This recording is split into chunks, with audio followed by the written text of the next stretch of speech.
العذراء مريم كانت بتشعر إن المسيح دايما وهو في حضنها كان في مواقف صعبة وهم مطاردين وهربانين في الأرض مصر والعساكر بيدوروا عليهم، ولكن كانت شاعرة بحماية تماما لأنها حاسة إن المسيح في حضنها وفي حجرها.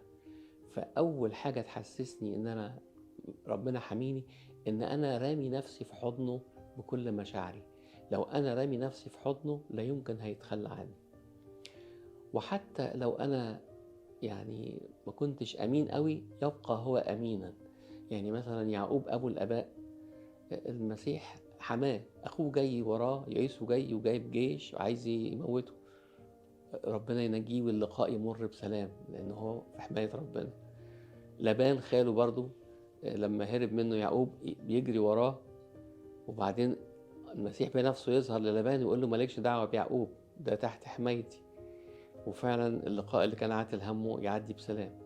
فأنا لازم أثق إن المسيح بيحميني وجيش السمائيين كمان بيحميني. يعني كان في تلميذ إليشع حصروا القلاية بتاعت إليشع بجيش سوريا، فتلميذ إليشع قال له إحنا اتحاصرنا، فقال له يا رب اكشف عن عينيه.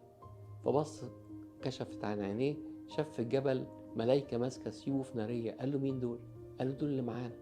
قال له ده إذا كان دول معانا وكل دول بيحمونا خلاص مش مهم الجيش اللي بره.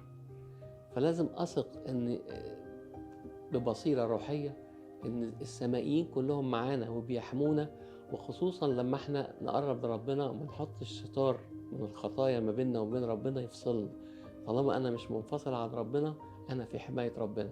اللي بيبعدني عن الحماية إني أحط ستارة من الخطية وأصر عليها فيتخلى الله جزئيا، ولكن برضو بمجرد ما برجع بترجع لي الحماية. فالتوبة المستمرة تخليني دايما تحت الحماية.